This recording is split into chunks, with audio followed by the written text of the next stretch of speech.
They fired him for telling the truth in the morning, and by sunset they laughed at the only inheritance he had left, a single dollar bill folded inside an envelope that his German shepherd refused to stop watching. Ethan Walker stood in the back corner of Rebecca Hayes's law office with Ranger sitting close against his left leg, the dog's black and tan coat clean but still carrying the faint scent of cold air from the street outside. Ethan was 40 years old, a white veteran with broad shoulders, a weathered face, dark brown hair cut short but no longer kept with military sharpness, and a few silver threads showing near his temples.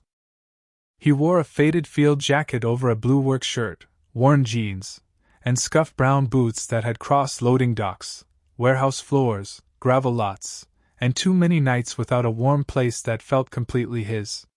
That morning, he had been a night guard at Northline Storage, watching cameras, checking locks, walking long aisles between stacked relief supplies meant for shelters before winter settled hard over Vermont. By noon, he had been called a problem. The manager had shut the office door, lowered his voice, and told him to forget what he had seen on the loading paperwork. Boxes marked for cold weather shelter kits relabeled, shifted, and moved out under a private contract. Ethan had not raised his voice. He had not made threats. He had only placed the report on the desk and said the numbers were wrong, the labels were wrong, and people waiting for those supplies deserved the truth. The manager stared at him for a long moment, then said, "You always have to make things difficult, do you not?" Ethan had learned over the years that some people called truth difficult only when lies had become convenient. By 2 o'clock, his key card no longer worked. By 3, his final check was in his pocket. By 4, he was sitting in his old pickup with Ranger beside him when Rebecca Hayes called and asked him to attend the reading of Martha Ellison's will. He almost told her she had the wrong man. Martha Ellison had been a widow he helped one winter night 3 years earlier, after her pickup slid into a snowbank outside a shuttered feed store on Main Street. Ethan had dug the wheels clear, checked her battery, followed her home to make sure she arrived safely, and refused the money she tried to press into his hand. He remembered her saying, "A man who guards strangers in the snow is rarer than he thinks." He had thought she was just being kind. Now her relatives sat around Rebecca's polished table in wool coats and pressed shirts, waiting for property, accounts, land, and furniture with family history attached. Ethan knew he did not belong among them. Ranger knew it too, but the German shepherd did not lower his head. He sat still, strong chest lifted, alert ears turning with every rustle of paper. Rebecca Hayes, gray-haired, steady-eyed, and careful with each word, read through the public estate with the solemn rhythm of someone unlocking rooms for the living after the dead had gone. A farmhouse went to a niece. A savings account went to 2 nephews. Jewelry went to a cousin. Then Rebecca paused, turned one page, and said, "To Ethan Walker, I leave $1 United States dollar and nothing else in the public estate." The silence lasted less than a breath before someone at the table laughed. A man in a charcoal jacket leaned back and muttered, "Well, that is generous." Another relative covered her mouth, but not her smile. Someone whispered, "Maybe she felt sorry for him." Ethan felt the heat move up the back of his neck, but his expression did not change. He had been dismissed by men behind desks before. He had been thanked when useful and forgotten when inconvenient. He knew how to stand still while people mistook quiet for defeat. Rebecca did not laugh. She slid a small envelope across the table, Martha's handwriting on the front. Ethan accepted it with both hands. "Thank you, ma'am," he said. Ranger rose slightly and leaned forward, nose pointed toward the envelope. His ears lifted higher. That was the first moment Ethan felt the room change, not because anyone else noticed, but because Ranger noticed too much. The reading ended. The relatives gathered their papers, murmuring among themselves, already measuring what they had received and what they felt they deserved. Ethan walked outside into the cold dusk with Ranger at his side. In the pickup, beneath the yellow glow of the parking lot light, he opened the envelope. Inside was an old $1 bill folded around a strip of thin paper. The serial number had been circled in blue ink. Near the corner was a tiny mark shaped like a wheat stalk.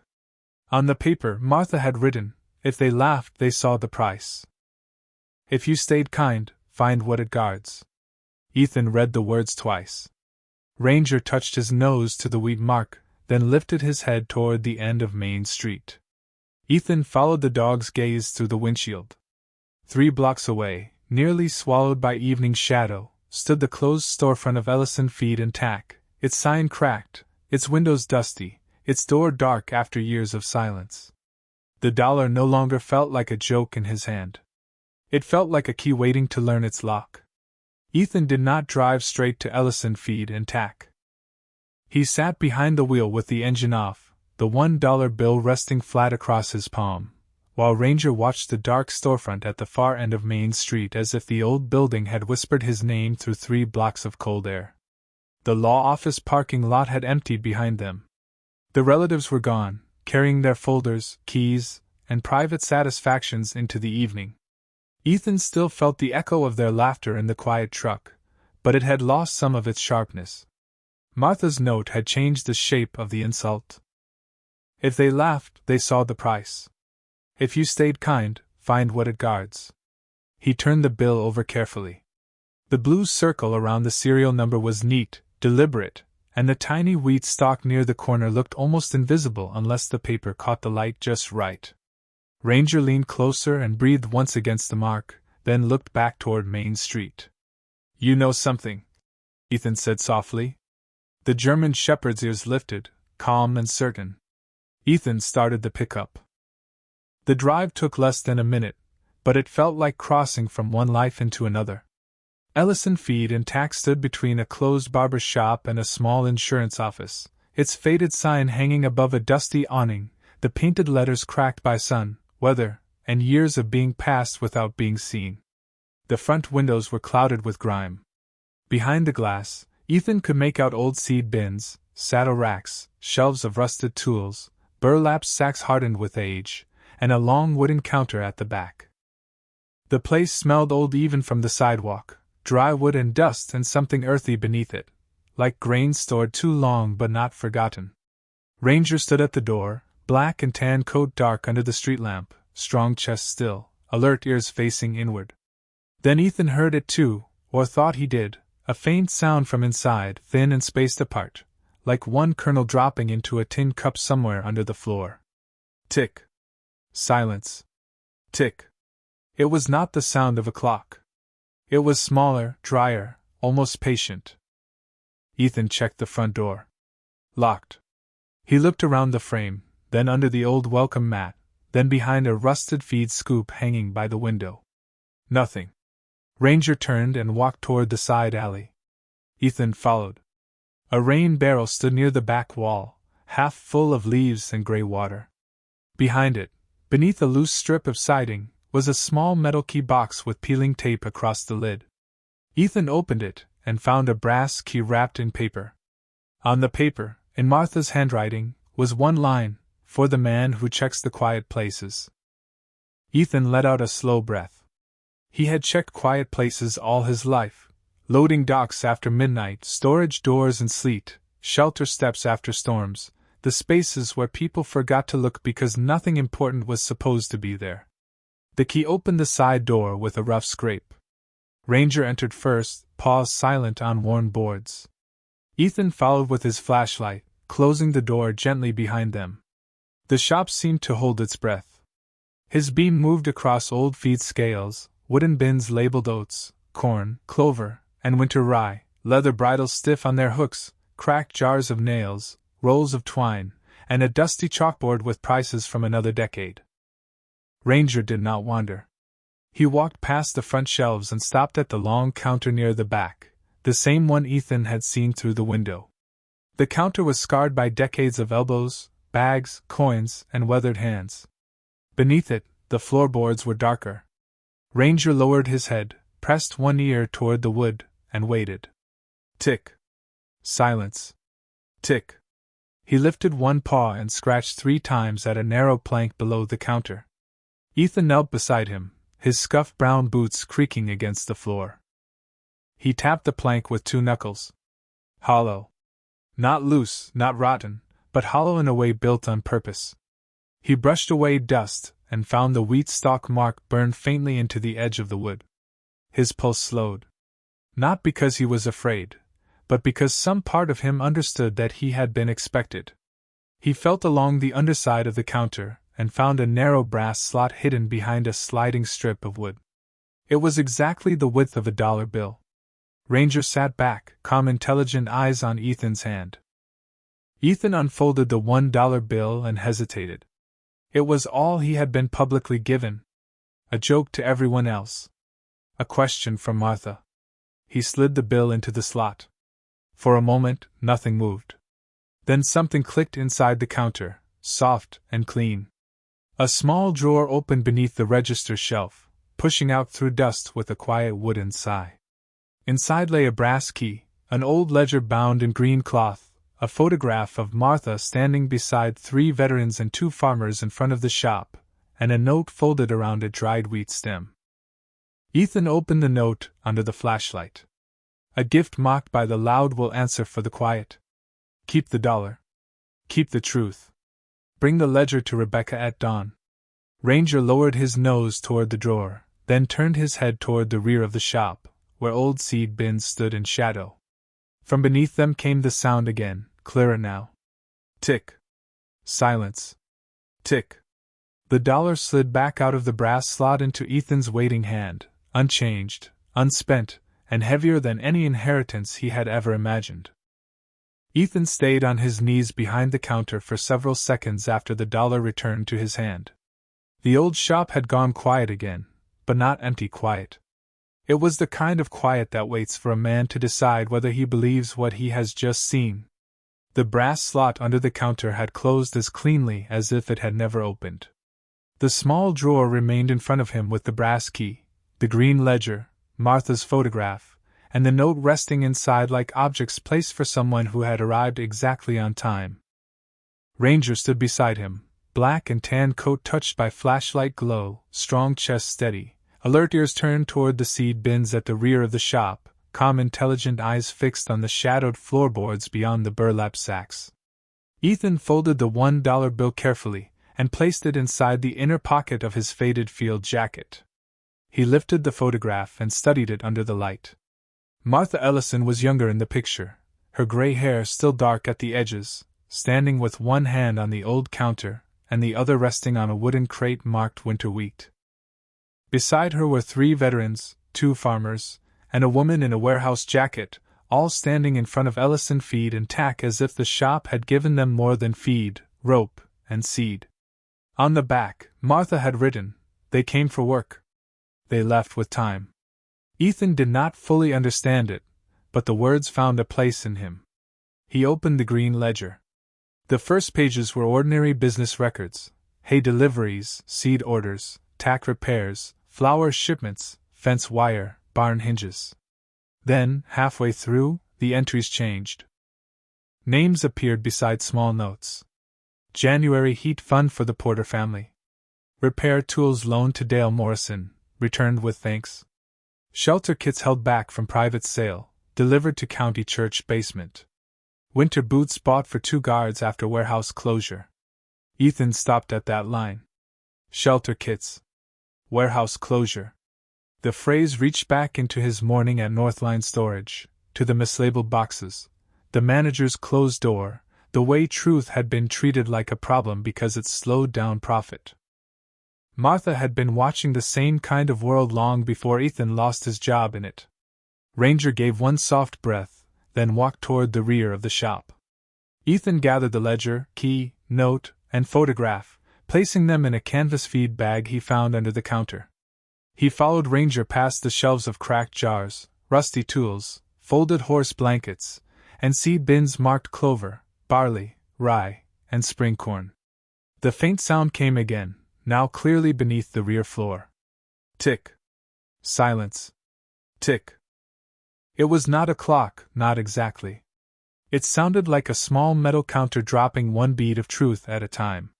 Ranger stopped in front of the largest seed bin, a long oak box with a hinged lid and faded white letters reading winter wheat.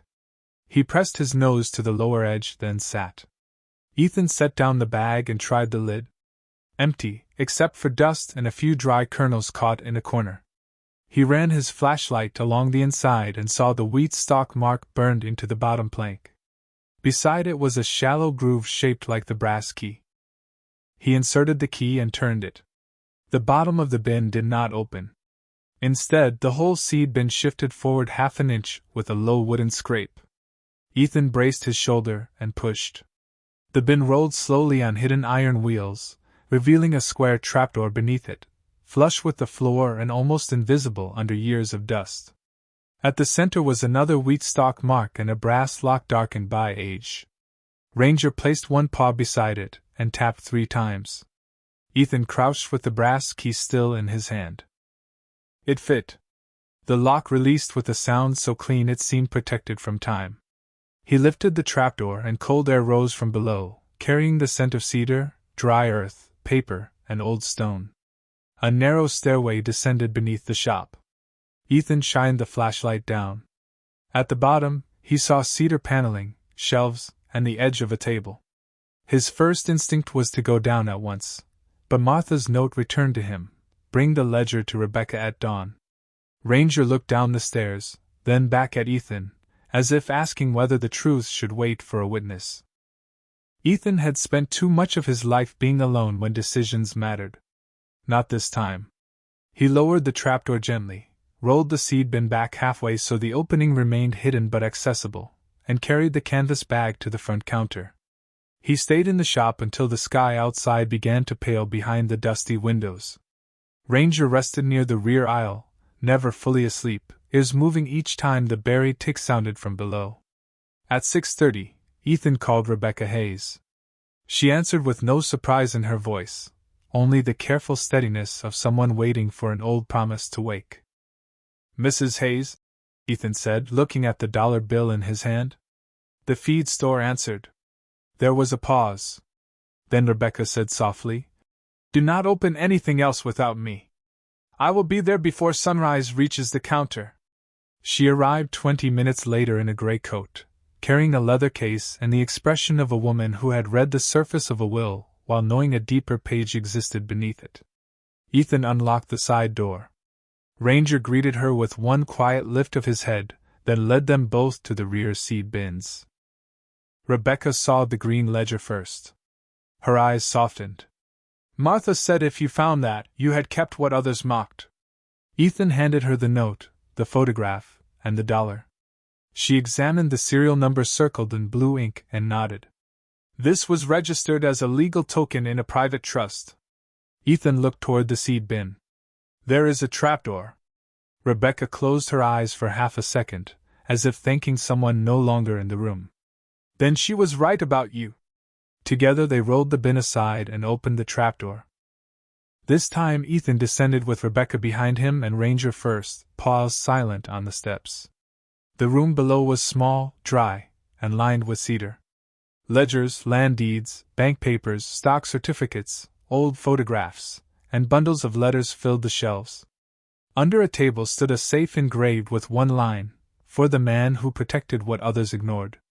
Ranger sat before it, calm and certain. Ethan felt the cold floor beneath his boots and the warmth of the dollar in his pocket. The inheritance was no longer a joke. It was a question that had finally led him underground. The cedar-lined room beneath Ellison Feed and Tack felt too quiet for the size of the truth it was holding. Ethan stood at the foot of the narrow stairs with Rebecca Hayes beside him and Ranger seated in front of the safe, his black and tan coat still under the flashlight glow, strong chest steady, alert ears lifted, calm intelligent eyes fixed on the metal door, as if he had been waiting all night for the humans to catch up. The room smelled of cedar, dry earth, old paper, burlap, and the faint mineral coolness of stone below Main Street. Shelves lined 3 walls. Some held ledgers like the one Ethan had found above. Others held canvas folders, rolled maps, sealed bank envelopes, and wooden boxes marked with Martha Ellison's careful handwriting.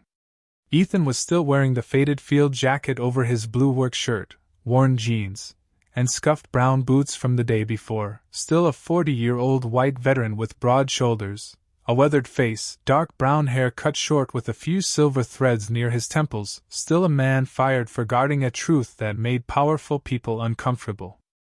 Yet down here, under a feed store everyone had forgotten, that same stubborn truthfulness no longer felt like a flaw. It felt like the reason the door had opened. Rebecca set her leather case on the table and removed a sealed document, a small recorder, and a folder marked Ellison Private Trust, Token Condition. She looked at the safe, then at the $1 bill Ethan placed on the table. Martha was very precise, she said. The public inheritance was $1. The private condition was whether you would keep it, read it, follow the mark, and preserve it instead of spending it or throwing it away. Ethan looked down at the bill. The blue-circled serial numbers seemed almost too small to carry so much weight. The relatives laughed at it. Rebecca nodded. Martha expected they might. She said the people who counted only the price would miss the purpose. Ranger lifted one paw and touched the floor once, not impatient, only certain. Rebecca opened the sealed document and read a combination written in Martha's hand. Ethan crouched in front of the safe. On the door, the engraved words caught the light, for the man who protected what others ignored. He turned the dial slowly, left, right, left, each number landing with a soft mechanical click. When the final number aligned, the handle released. The safe opened with a low breath of cold air. Inside were no stacks of cash, no glittering treasure, nothing loud enough to impress the relatives from the law office. There were trust papers, land deeds, farmland conservation rights, stock certificates from an old feed supply chain, investment records, and a wooden box filled with letters tied in wheat-colored string. Rebecca lifted the top folder first. Her professional calm held for 3 pages, then softened. Ethan, she said quietly, Martha built something much larger than this store. Ethan did not answer. He was looking at the letters. The top one was from a shelter director thanking Martha for winter supplies that arrived after another shipment had disappeared from a warehouse. Another was from a farm family who had kept their land because Martha quietly bought their debt and let them repay it in seed, repairs, and time.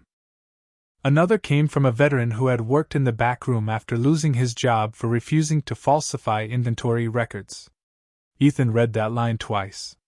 The room seemed to tilt gently toward his own morning at Northline Storage, the mislabeled relief boxes, the manager's warning, the final check folded in his pocket. Martha had not chosen a stranger by accident. She had chosen a man standing in the same kind of weather she had spent her life resisting. Rebecca turned another page. The Ellison Kindness Trust is valued at approximately $25 million, conservatively. Farmland rights, commercial shares, investment accounts, and the old feed store properties. But the purpose clause is binding. Ethan looked up. The number barely entered him. $25 million should have sounded like escape. Instead, in that cedar room, it sounded like responsibility. What purpose? Rebecca unfolded Martha's final letter and handed it to him.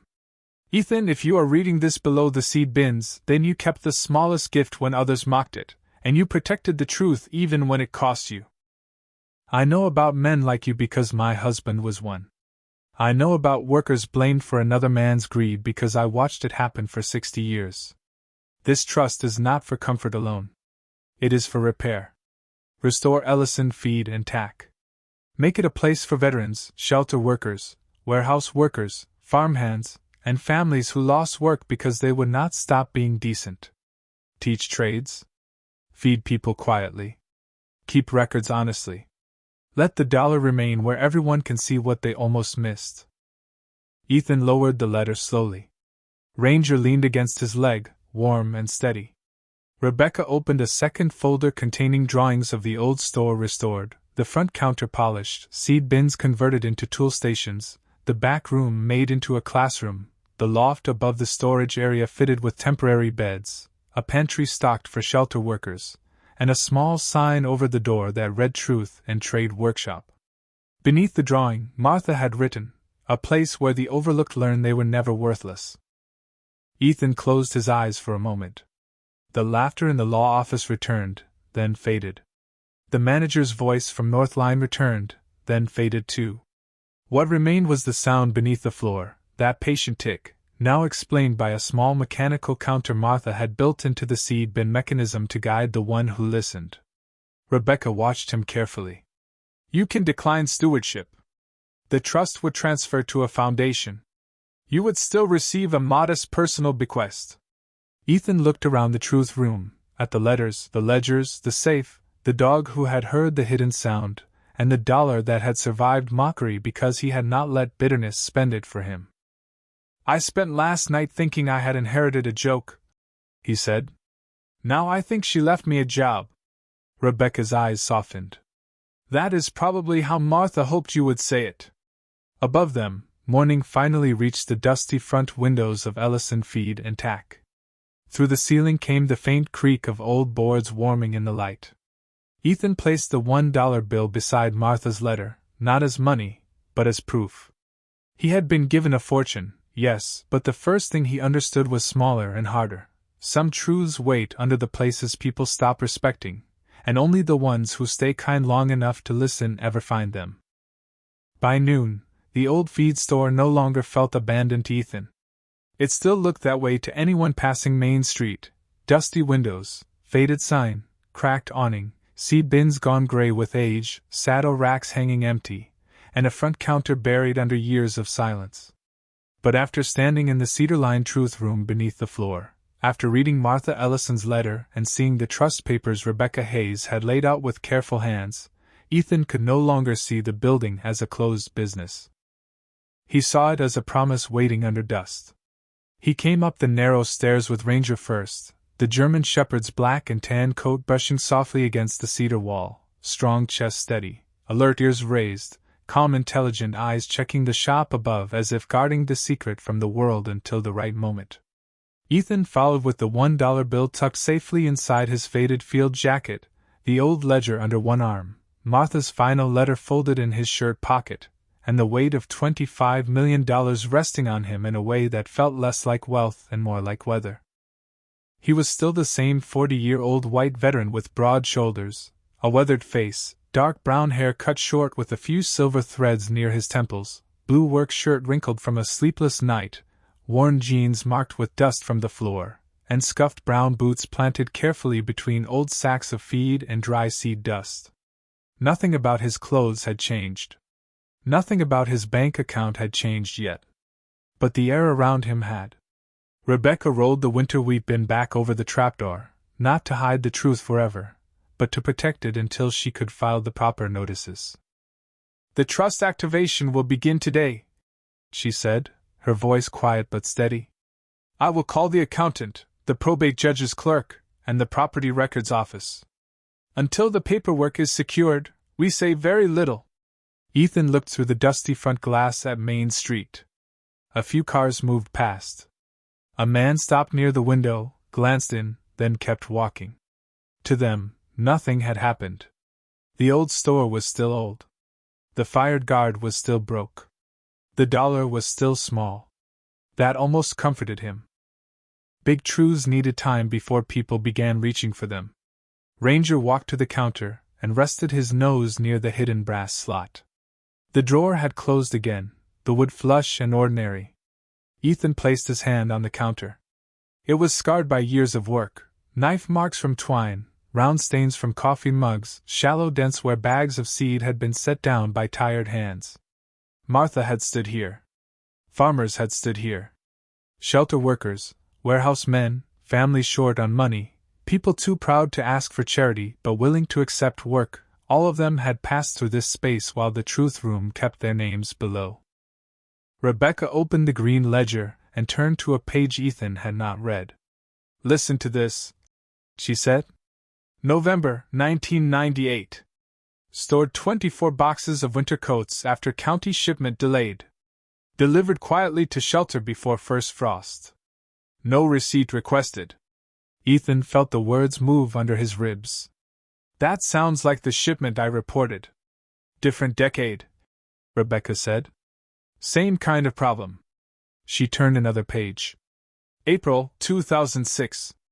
Hired 2 night guards after warehouse closure. paid in advance. Told them work was inventory repair to spare their pride. Ethan lowered his eyes.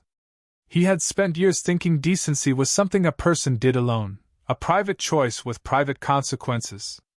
Martha had made it into a system. A quiet one, imperfect and hidden, but real enough to outlive her. Near the front door, a shadow crossed the glass. Ethan looked up and saw one of Martha's relatives from the law office, a middle-aged man in a charcoal jacket, peering through the dusty window. Behind him stood the woman who had laughed into her hand when the $1 was read aloud. The man tried the door. Locked. He knocked twice, then called through the glass. "Walker? You in there? Come to spend your fortune?" The woman smiled as if the joke still belonged to them.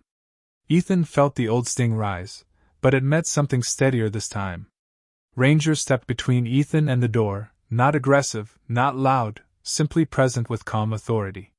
Rebecca's expression cooled. She walked to the window and pointed to the small paper she had taped inside the glass while Ethan was below. Estate review in progress. Entry by legal appointment only. The man read it, frowned, and knocked again. Rebecca did not open the door. Ethan watched from behind the counter, one hand resting on the ledger. Yesterday, their laughter had made the dollar feel like a wound. Today, it felt like evidence. They had mocked the price because they had never understood the purpose. After a minute, the relatives left, annoyed but uncertain. The bell above the door gave a faint tremble though no one entered, and the shop settled again. "They will ask questions soon," Rebecca said. "Let them," Ethan answered softly. Martha already did. In the afternoon, Rebecca made calls while Ethan began cleaning. He did not know what else to do with a miracle except start with the part in front of him. He swept seed dust from the aisle.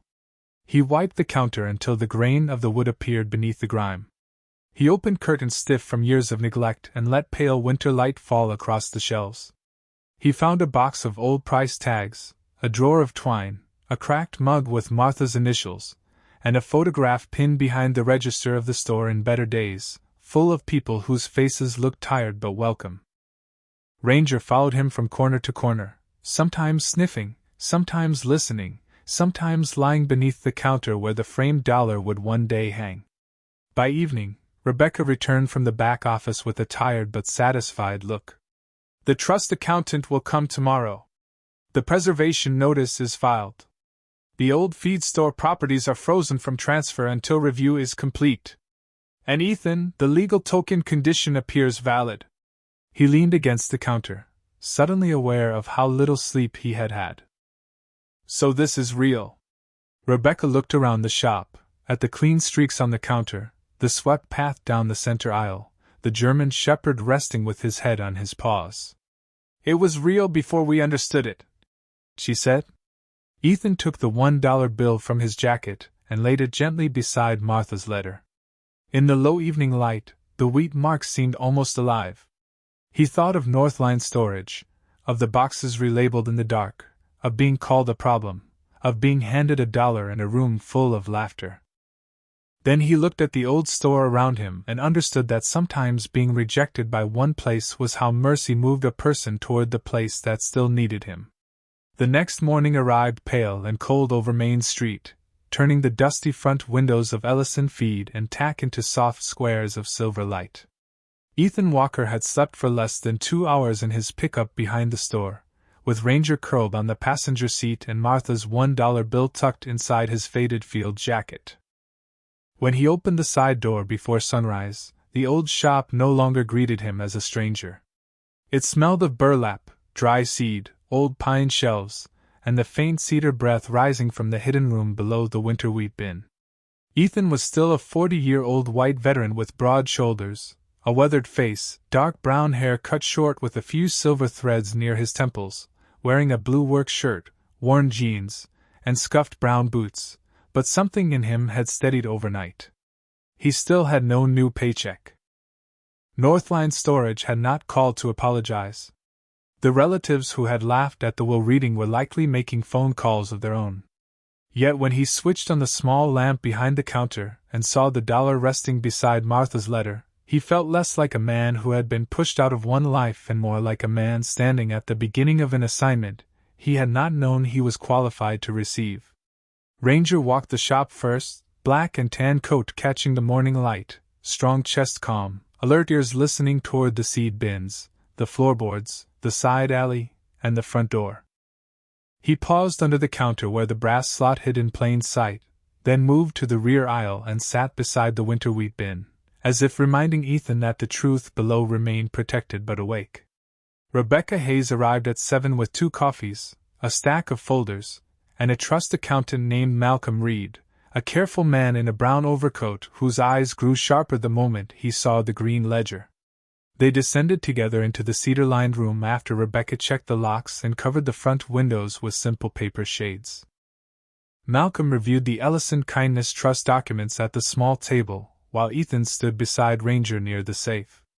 Page by page, the accountant's expression changed from polite doubt to professional concentration to quiet respect. He confirmed the farmland conservation rights, the old feed store shares, the investment accounts, the property holdings, and the purpose clause Martha had written with unusual clarity. "The valuation is credible," Malcolm said at last. "Approximately $25 million, possibly more depending on the current land assessments, but the restrictions are strong. The money cannot simply be taken and spent however one wishes." Ethan looked at Martha's drawing of Truth and Trade Workshop. "Good." Malcolm looked up, surprised. Most people, Ethan guessed, did not hear restrictions and say good. Rebecca almost smiled. Mrs. Ellison believed purpose was the only safe container for wealth. Ethan thought of the relabeled shelter boxes at Northline Storage, of how supplies meant for cold people could become numbers on a private contract if nobody guarded the purpose. He understood Martha better each hour. By mid-morning, Rebecca filed the trust activation notice and posted a second paper on the front door, "Private Estate and Trust Review in Progress. No public entry today." That did not stop people from slowing outside. Martha's relatives came once, then again with a man Ethan assumed was an attorney. Rebecca spoke to them through a cracked open door, calm and formal, giving nothing more than the law required.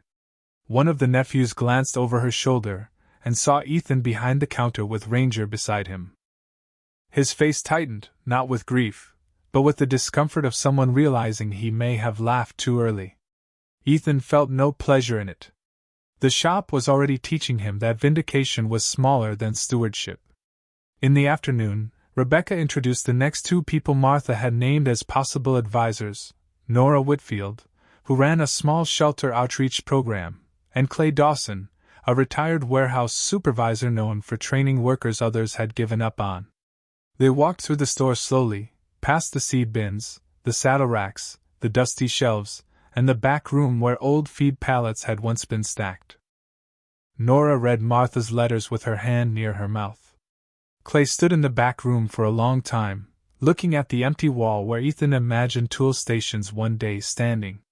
"This could teach inventory, repair, packing, small engine basics, storage safety, maybe even farm supply logistics," Clay said. "Useful skills. Not fancy. Useful." Ethan nodded. "Useful is enough." Clay looked at him. "Useful is everything when a person has been told they are not." Ranger moved to Nora then, sitting beside her without being called. She lowered her hand and rested it lightly on his head while reading a letter from a shelter worker Martha had helped after a winter layoff. The room grew quiet around that small gesture. Before sunset, they gathered around the old counter where Martha's dollar lay in its clear sleeve.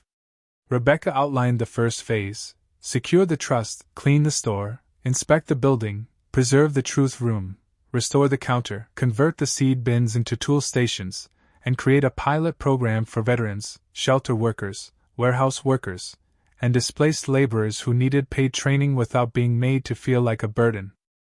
Ethan listened, one hand resting on the scarred wood. He had guarded buildings at night, but he had never guarded a future before. It felt heavier, and strangely warmer. When everyone left, he stayed with Ranger and swept the back room until the floorboards showed through the dust. Outside, Main Street settled into evening. Inside, The old feed store held the smell of coffee, paper, cedar, and work beginning. Ethan taped Martha's drawing to the wall above the counter. Beneath it, he placed the $1 bill, still unframed, still ordinary, still impossible.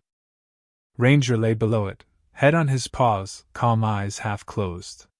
Ethan turned off the lamp and listened for the faint tick beneath the floor, the little sound that had led them down into the truth. It came once, then again, patient as a seed waiting for soil. He had thought the dollar was the inheritance. Now he understood it was only the first tool Martha had placed in his hand. The first week of cleaning Ellison feed and tack taught Ethan that old buildings do not wake all at once.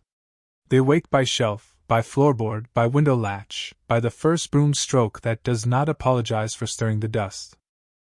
Each morning, he arrived before the diner opened across Main Street, still a 40-year-old white veteran with broad shoulders, a weathered face, dark brown hair cut short with a few silver threads near his temples, wearing his faded field jacket over a blue work shirt, worn jeans, and scuffed brown boots now marked with seed dust instead of warehouse grime.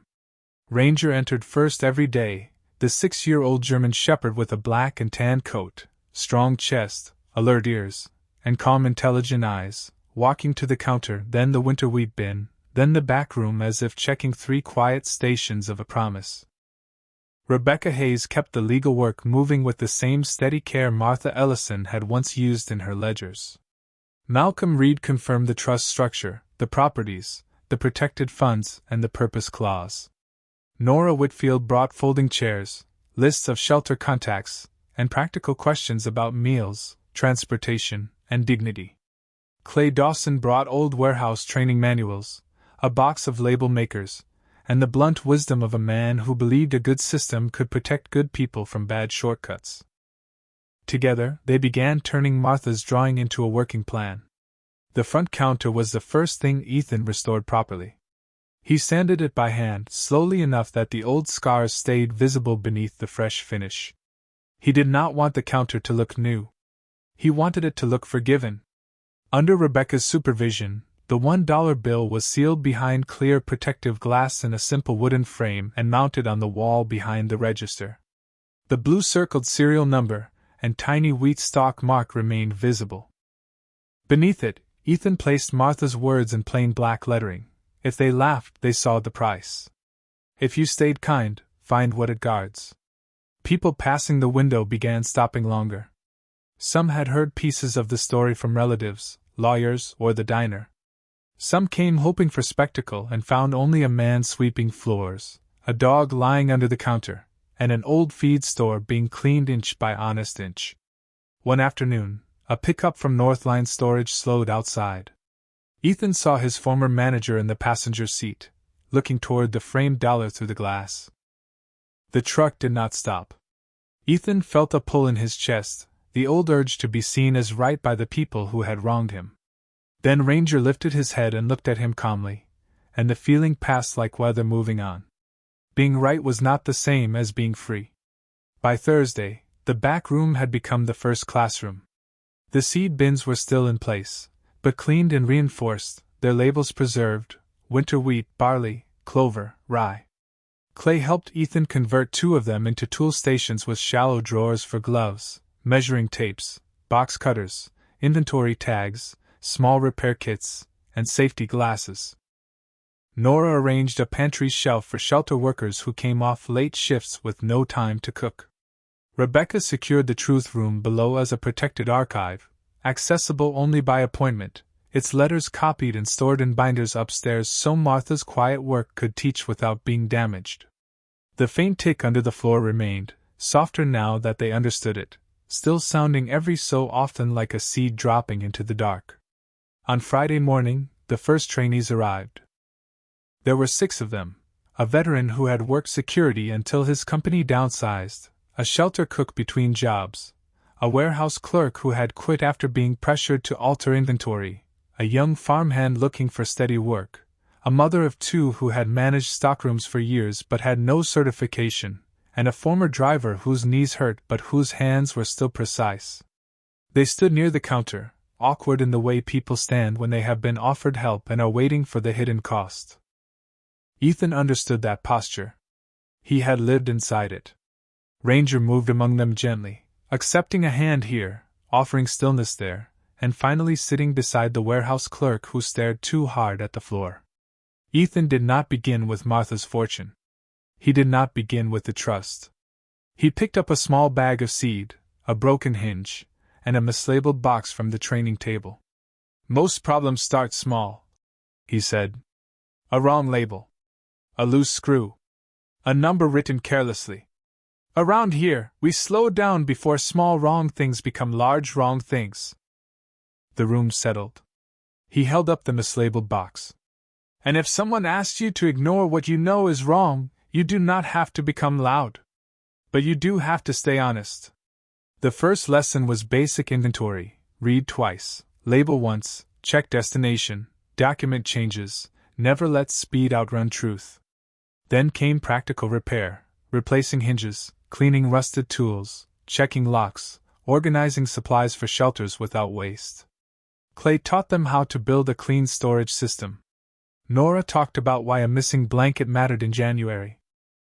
Ethan showed them how to inspect a delivery sheet without assuming the person before them had done it right. No one called it healing. That would have made some of them uncomfortable. They called it training, and the name was strong enough to hold the softer thing happening underneath. By evening, the old store sounded different. Not busy yet, not finished, but alive with pencils, footsteps, quiet questions, and Ranger's steady breathing beneath the framed dollar. After everyone left, Ethan stood alone in the back room with the lights low. The first day had gone imperfectly. One shelf collapsed. A box of old nails spilled across the floor. The farmhand left early to catch a bus. The shelter cook cried quietly in the pantry aisle and returned 5 minutes later pretending she had only needed air. Ethan did not fix every moment. He was learning that a place could hold people without solving them all at once. Ranger came to his side and leaned against his leg. Ethan looked toward the front counter, where the $1 bill rested behind glass, no longer a joke, no longer even a secret. It had become a reminder that the smallest thing, guarded with care, could become the first honest tool in a room full of second chances. By the end of the second week, Truth and Trade Workshop had become a name people said carefully, as if testing whether hope could sound practical. The old sign above Ellison Feed and Tack still hung over the storefront, faded and cracked, but beneath it Ethan had added a simple wooden board painted by one of the trainees: Truth and Trade Workshop, Inventory, Repair, and Honest Work Training. Main Street had begun to notice. The diner sent coffee grounds in large cans for the pantry garden Nora wanted to plant in spring. The bookstore next door donated 2 shelves for manuals, repair guides, and old agricultural catalogs. A retired carpenter brought scrap lumber and said he had no use for it, though the boards were too neatly stacked to be an accident. Ethan Walker opened the shop before sunrise, still a 40-year-old white veteran with broad shoulders, a weathered face, dark brown hair cut short with a few silver threads near his temples, wearing his faded field jacket over a blue work shirt, worn jeans, and scuffed brown boots, but the dust on him had changed. It was no longer the dust of places that used him up. It was the dust of something being built. Ranger entered first every morning, the 6-year-old German shepherd with a black and tan coat, strong chest, alert ears, and calm intelligent eyes, walking under the framed $1 bill, pausing near the winter wheat bin above the protected truth room, then settling by the back room doorway where the trainees gathered. The first class grew from 6 to 9 after word spread that the training paid a modest stipend and required no one to tell their whole life story to earn a place at the bench. Ethan liked that rule most. A person could learn to read a packing slip, repair a hinge, organize emergency supplies, and rebuild trust in silence if silence was all they had that day. Clay Dawson taught storage systems with patient bluntness, making them check labels until the habit felt stronger than embarrassment. Nora Whitfield taught them how to assemble shelter supply kits by season, explaining that a missing pair of socks in February was not a small mistake to the person with cold feet. Rebecca Hayes stopped by each afternoon with trust documents, permits, and the kind of legal language that kept Martha's purpose protected from people who suddenly found the old store interesting. Malcolm rebuilt the first budget and insisted that kindness needed receipts, which made Ethan laugh quietly because Martha would have agreed. The relatives came once more, this time with softer voices. The man in the charcoal jacket stood at the front counter staring at the framed dollar as if trying to remember the exact sound of his own laughter. "She never told us about any of this," he said. Ethan wiped seed dust from his hands and looked at him. "Maybe she did in ways you did not hear." The man did not argue. He left a box of Martha's old account books on the counter and said Rebecca might want them. That was not an apology, not exactly, but Ethan had learned not every repair began with the right words. Some began when someone stopped doing more damage. The real test came on Thursday, when a delivery truck arrived with donated winter supplies from a regional warehouse. Ethan watched the trainees unload the boxes into the back room, reading labels, checking counts, marking destinations, and calling out discrepancies without fear. Halfway through, the warehouse clerk from the first class found 3 boxes labeled for the county shelter but listed on the manifest as private resale goods. The room went still. Everyone looked at Ethan, because they knew enough of his story to understand why the moment mattered. For one breath, he was back in Northline storage, standing in a closed office with a report in front of him and the quiet threat of unemployment in the air. Then Ranger rose from the doorway and came to stand beside the clerk, his black and tan shoulder brushing the man's knee. Ethan walked over, took the manifest, and read it twice. "Good catch," he said. "We stop the line, document the error, call the sender, and correct it before anything leaves this room." The clerk swallowed. "What if they do not like it?" Ethan looked at the boxes, then at the framed dollar above the counter, then at the people watching him. "Then they will have to dislike the truth in writing." Clay nodded once. Nora picked up the phone. Rebecca, who had been sorting papers near the counter, smiled without looking up. The correction took 2 hours, 3 calls, and 1 uncomfortable conversation with a regional supervisor, but the boxes went to the shelter before dark. No one was fired. No one was mocked. No one was told to make it easy by pretending the numbers matched. When the truck finally left, the trainees stood in the back room surrounded by sorted supplies, tired but taller somehow. Ethan did not make a speech. He only wrote the corrected inventory number on the board and underlined it once. That evening, Nora opened the pantry for its first quiet distribution to shelter workers finishing late shifts. They came through the side door, accepted soup, gloves, coffee, and supply bags without speeches or cameras. The old feed store smelled of cedar, burlap, tomato broth, coffee, machine oil, and winter wool. Ranger lay beneath the framed dollar, eyes half closed, ears still moving with every voice. Ethan stood behind the counter, watching the room move around him with a kind of order Martha would have recognized. The trust money had restored lights, stocked shelves, paid stipends, and protected the building, but the miracle was smaller than the accounts. It was the warehouse clerk saying the label was wrong without lowering his voice. It was the shelter cook showing another trainee how to pack gloves by size. It was a young farmhand writing down a mistake instead of hiding it. It was Ranger hearing the truth before anyone else, and teaching Ethan to follow it all the way under the floor. After closing, Ethan swept the back room while the faint tick beneath the winter wheat bin sounded once, then again, patient and steady.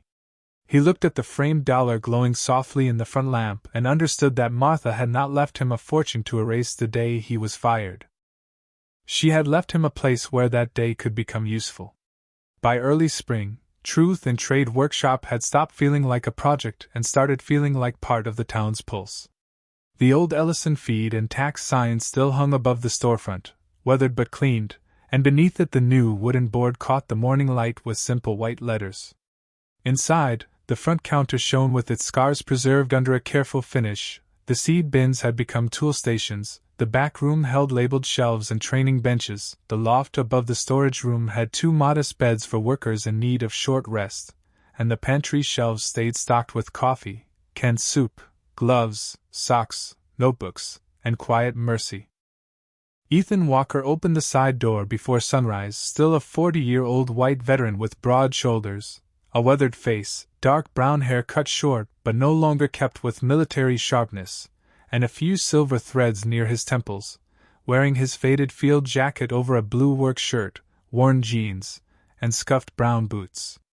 Ranger walked in first, the 6-year-old German shepherd with a black and tan coat, strong chest, alert ears, and calm intelligent eyes, passing under the framed $1 bill with the blue-circled serial number and tiny wheat stalk mark, then pausing beside the winter wheat bin as if greeting the hidden truth room beneath the floor. The Ellison Kindness Trust had been certified, protected, and placed under careful oversight. Rebecca Hayes kept its legal spine straight. Malcolm Reed kept the accounts clean. Nora Whitfield made sure the pantry and shelter supply work served people without turning their need into performance.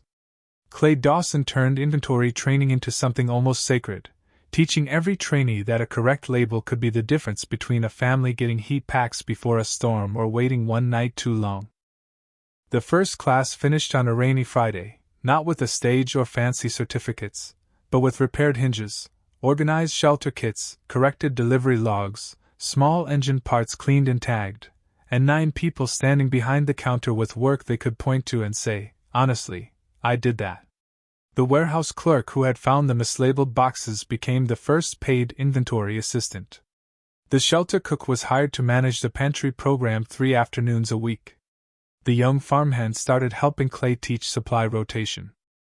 The mother of 2 earned a logistics certificate through the community college partnership Rebecca helped arrange. No one became magically whole in a month, and Ethan never pretended they did. But they stood straighter. They asked better questions. They wrote mistakes down instead of hiding them. That was enough to begin. On the first public open day, Main Street filled slowly, like people were afraid to crowd a miracle.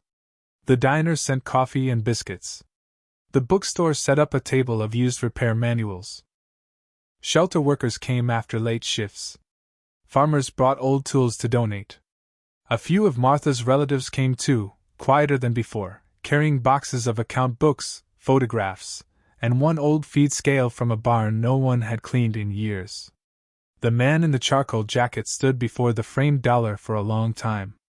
Ethan did not approach him. Some lessons needed privacy to do their work. Near noon, Rebecca asked Ethan to say something from behind the counter.